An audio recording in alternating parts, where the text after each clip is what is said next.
ওম শান্তি, সুপ্রভাত।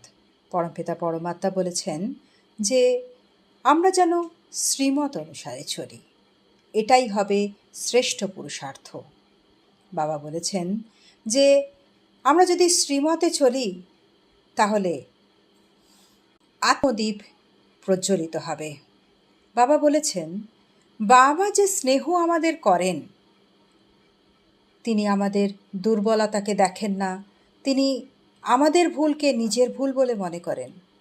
তো সেই রকম স্নেহ যিনি দিচ্ছেন, তার রিটার্নে আমরা যেন নিজেকে টার্ন করে নিই, বাবার সমান সম্পন্ন এবং সম্পূর্ণ করে নিই। বাবা বলেছেন নিজের আত্মিক ভাইব্রেশন এতটাই শক্তিশালী শক্তিশালী বায়ুমণ্ডল তৈরি করে যাতে করে সেটাই হয় শ্রেষ্ঠ সেবা। ওম শান্তি।